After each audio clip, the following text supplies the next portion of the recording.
Breaking news. Telangana రాష్ట్రంలో శాంతి భద్రతల దిశగా మరో కీలక పరిణామం చోటు చేసుకుంది. సుదీర్ఘకాలంగా అడవి బాట పట్టిన సుమారు 130 మంది మావోయిస్టులు జనజీవన స్రవంతిలో కలిసేందుకు సిద్ధమయ్యారు. తెలంగాణ, ఛత్తీస్గఢ్ సరిహద్దు ప్రాంతాల్లో క్రియాశీలకంగా ఉన్న వీరు హింసా మార్గాన్ని వీడి అభివృద్ధిలో భాగస్వాములు కావాలని నిర్ణయించుకోవడం రాష్ట్ర రాజకీయ భద్రతా వర్గాల్లో చర్చనీయాంశంగా మారింది.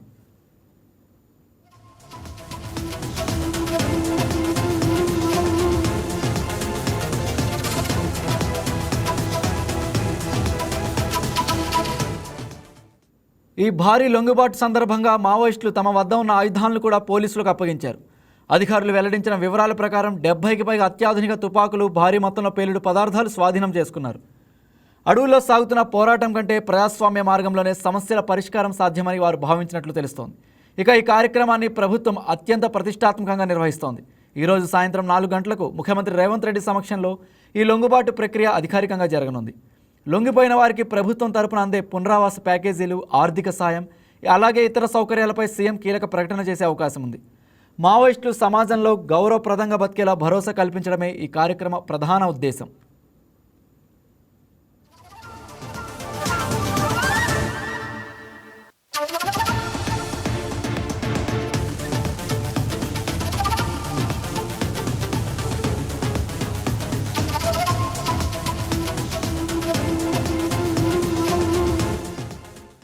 రాష్ట్రంలో నక్సలిజం ప్రభావం తగ్గించేందుకు ప్రభుత్వం తీసుకుంటున్న చర్యలు సత్ఫలితాలను ఇస్తున్నాయని ఈ ఘటన నిరూపిస్తోంది. ఛత్తీస్గఢ్ సరిహద్దుల్లోని దండకారణ్య ప్రాంతంలో పట్టుకొల్పోతున్న మావోయిస్ట్ కేడర్ ఇప్పుడు ప్రభుత్వం కల్పిస్తున్న వెసులుబాటును ఉపయోగించుకొని కొత్త జీవితాన్ని ప్రారంభించేందుకు ఆసక్తి చూపుతున్నారు. ఇక ఈ పరిణామం అటు ఏజెన్సీ ప్రాంతాల్లో ప్రశాంతతకు, ఇటు సరిహద్దు భద్రతకు మరింత బలాన్ని చేకూర్చనుంది. అయితే ఇక ఇదే అంశానికి సంబంధించి మరింత సమాచారం మా ఏపీ బ్యూరో చీఫ్ సలాం ఫోన్ ద్వారా అందిస్తారు. ఎస్ సలాం, ఇక మనం చూసుకుంటే ఈరోజు సుదీర్ఘకాలంగా అడవి బాట పట్టిన సుమారు 130 మంది మావోయిస్టులు జనజీవన స్రవంతిలో కలిసేందుకు సిద్ధమైనట్లు తెలుస్తోంది. దీనికి సంబంధించి మీరేమంటారు? సలాం. దేశంలో థ్యాంక్ యూ రాజ్ కుమార్. దేశంలో నక్సలిజాన్ని పూర్తిగా అంతం చేయాలనేటటువంటి కంకణం కట్టుకున్నటువంటి కేంద్ర ప్రభుత్వం ఆపరేషన్ ఖగార్ను చేపట్టింది. అయితే ఈ నెల 31వ తేదీ నాటికి భారత్ను మావోయిస్టు రహిత దేశంగా చేస్తామని చెప్పేసి స్వయంగా కేంద్ర హోంశాఖ మంత్రి అమిత్ షా పలుసార్లు వెల్లడించినారు. అయితే ఈ నేపథ్యంలోనే భారీగా మావోయిస్టులు ఇప్పటికే అడవిని వదిలి జనజీవన స్రవంతిలోకి వచ్చి కొంతమంది పోలీసుల ముందు లొంగిపోయినటువంటి పరిస్థితిని కూడా మనం చూసాము. అదేవిధంగా మరికొంతమంది భద్రతా బలగాలు జరిపినటువంటి కాల్పుల్లో ఇప్పటికే 100 మంది నక్సల్స్ కూడా మృతి చెందారు. అయితే మరికొందరు మావోయిస్టు పార్టీ అగ్ర నాయకులు కొందరు ఎన్కౌంటర్ కావడం, అదేవిధంగా మరికొందరు ప్రభుత్వాల ముందు లొంగిపోవడంతో ప్రస్తుతం దేశంలో మావోయిస్టుల ప్రాబల్యం అనేది పూర్తిగా తగ్గిపోయిందని మనం చెప్పవచ్చు. అయితే ఈ నేపథ్యంలోనే మావోయిస్టు పార్టీలో కీలక నేతగా ఉన్నటువంటి గణపతి ప్రస్తుతం లొంగిపోతున్నట్లు మనకు అందుతున్నటువంటి సమాచారము. అయితే ఇప్పటి వరకు నేపాల్లో ఉన్నటువంటి గణపతి ఇప్పుడు తాజాగా తెలంగాణ ప్రభుత్వం ముందు అంటే సీఎం రేవంత్ రెడ్డి సమక్షంలో లొంగిపోతున్నట్టు మనకు అందుతున్నటువంటి సమాచారం. అయితే మొత్తం మీద అంటే గణపతితో పాటు 124 మంది వివిధ స్థాయిలకు చెందినటువంటి మావోయిస్ట్ నాయకులు, కమాండర్లు, సభ్యులు కూడా సీఎం రేవంత్ రెడ్డి సమక్షంలో లొంగిపోతారని మనకు అందుతోంది సమాచారం. అయితే ఏదేమైనప్పటికీ ఇదే విషయం అంటే వైకే టీవీ ప్రత్యేకంగా గత 2 రోజుల క్రితమే మావోయిస్టు అగ్రనేత గణపతి తెలంగాణ రాష్ట్ర ప్రభుత్వం ముందు లొంగిపోనున్నట్టు కూడా వచ్చినటువంటి సమాచారాన్ని మనం ముందస్తుగా తెలపడం కూడా జరిగింది. అయితే ఏదేమైనప్పటికీ ప్రస్తుతం ఒక్కొక్కరుగా మావోయిస్టు అగ్రనేతలు అందరూ లొంగిపోతుండడంతో ఆపరేషన్ ఖగార్ ఇంకా ముగింపు దశకు చేరుకుందని మనం చెప్పవచ్చు. అయితే ప్రధానంగా మావోయిస్టు అగ్రనేత గణపతి లొంగిపోయేటటువంటి విషయాన్ని మనం ఆలోచిస్తే గత కొద్ది రోజులుగా అనారోగ్య పాలు కావడం, అదేవిధంగా మావోయిస్టు గణపతి యొక్క తమ్ముడు అంటే గణపతి తమ్ముడు కూడా ఇటీవల ఒక వీడియోను సైతం విడుదల చేశారు. అన్నా మీరు జనజీవన స్రవంతిలో చేరండి అని చెప్పేసి తెలపడం జరిగింది. అంతే స్థాయిలో గణపతి కుమారుడు కూడా ఓ వీడియోను విడుదల చేశారు. నాన్న మీరు ఎట్టి పరిస్థితుల్లో జనజీవన స్రవంతిలో కలవండి అనే ఉద్దేశంతో ఆయన కూడా ఒక ఆడియోను విడుదల చేయడం జరిగింది. అంటే ఓవైపు గణపతి సోదరుడు రామచంద్రరావు, అదేవిధంగా గణపతి కుమారుడు ముప్పాళ్ళ వాసుదేవరావులు వీళ్ళిద్దరూ కూడా తమ గణపతిని లొంగిపోమని పలుమార్లు సూచించడం జరిగింది. అయితే ఇటీవల ఆ యొక్క ఆడియోస్, వీడియోస్ కూడా సోషల్ మీడియాలో వైరల్గా మారాయి.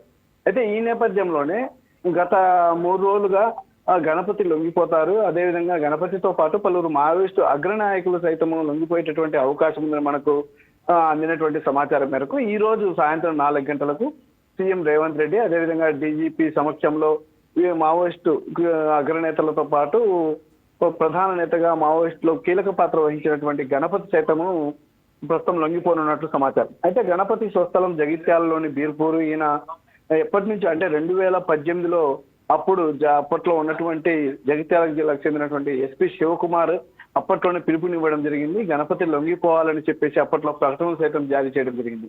అయితే ఏదేమైనప్పటికీ ఆపరేషన్ కగార్ పేరుతో దేశంలో మావోయిస్టు పార్టీని అంటే మావోయిస్టు రహిత దేశంగా చేస్తామని స్వయంగా కేంద్రం ప్రకటించడం, అదేవిధంగా ఆపరేషన్ కగార్ పేరుతో ఈ నెల 31లోగా మావోయిస్టు రహిత దేశంగా చేస్తామని చెప్పేసి కేంద్రం తీసుకున్నటువంటి నిర్ణయం పట్ల ఒక్కొక్కరుగా మావోయిస్టులు అందరూ లొంగిపోవడం చూస్తుంటే మొత్తం మీద ఏదైతే కేంద్రం అనుకున్నటువంటి లక్ష్యానికి చేరుకుందని చెప్పవచ్చు. అయితే నేటి సాయంత్రం జరిగేటటువంటి సీఎం రేవంత్ రెడ్డి సమక్షంలో జరిగేటటువంటి ఈ మావోయిస్టుల లొంగుబాటు కార్యక్రమంలో మొత్తం 124 మంది లొంగుబాటు అవుతుండగా మొత్తం ప్రధాన నేతలందరూ లొంగుబాటు అవుతున్నట్టు మనకు అందుతున్నటువంటి సమాచారం. ఏదేమైనప్పటికీ ఇటీవల కేంద్ర హోంశాఖ మంత్రి అమిత్ షాతో సైతము సీఎం రేవంత్ రెడ్డి భేటీ కావడం జరిగింది. ఈ సందర్భంగా ఇటీవల తెలంగాణలో మావోయిస్టుల లొంగుబాటు అంశం గురించి కూడా వీరి మధ్యన చర్చ సాగినట్లు సమాచారం.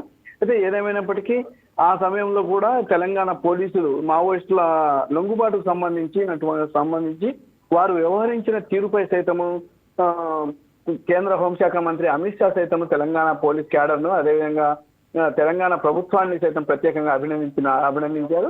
అయితే తాజాగా నేడు ఆ గణపతితో పాటు పలువురు మావోయిస్టు అగ్రనేతలు లొంగిపోవడం మరో విశేషంగా చెప్పవచ్చు. అయితే నేటి సాయంత్రం అయితే ఈ భారీ లొంగుబాటు రాష్ట్రంలో నక్సలిజం పరిస్థితిపై అసలు ఏం సూచిస్తుంది అంటారు? అలాగే ఈ లొంగుబాట్లతో కూడా తెలంగాణ మావోయిస్ట్ రహిత రాష్ట్రంగా రికార్డులోకి ఎక్కుతుందని కూడా పోలీసులు భావిస్తున్నట్లు కూడా చెప్తున్నారు. దీనికి సంబంధించి మీరేమంటారు?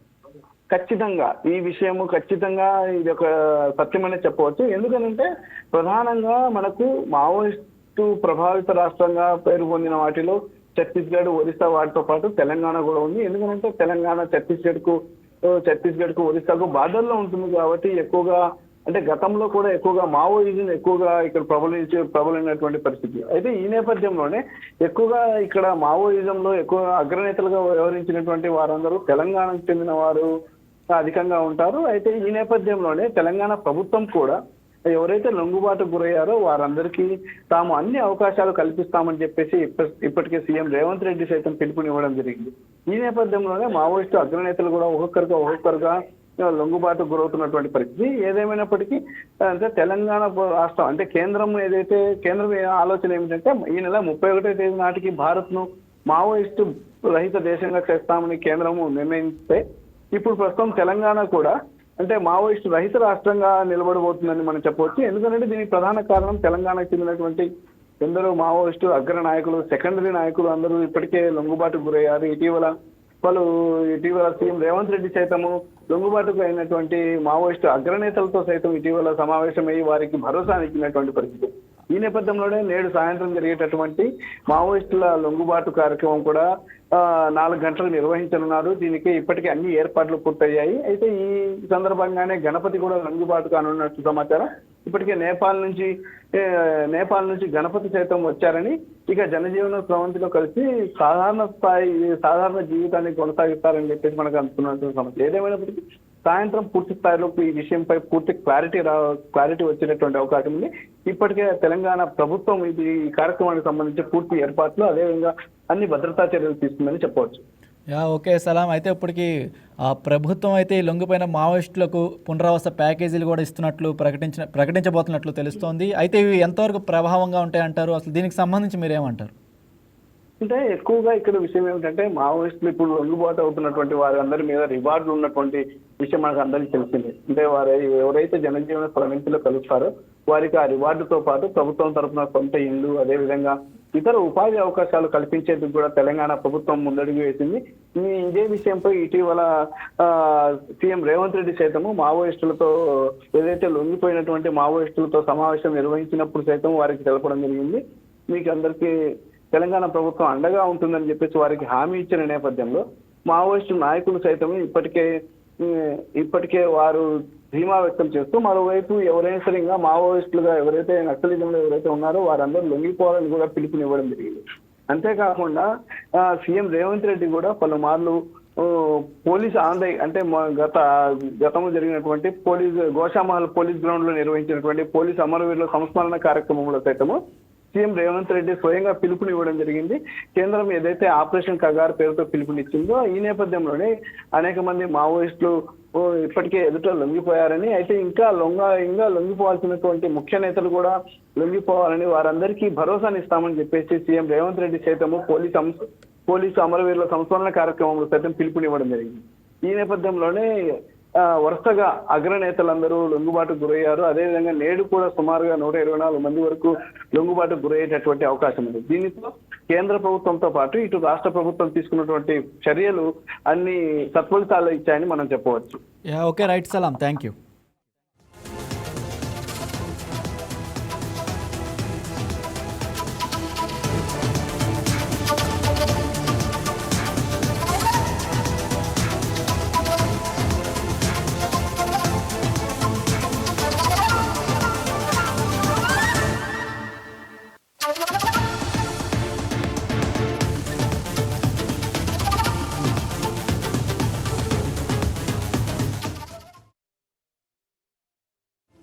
Please subscribe to YK TV Network. Please subscribe to YK TV. Please watch YK News.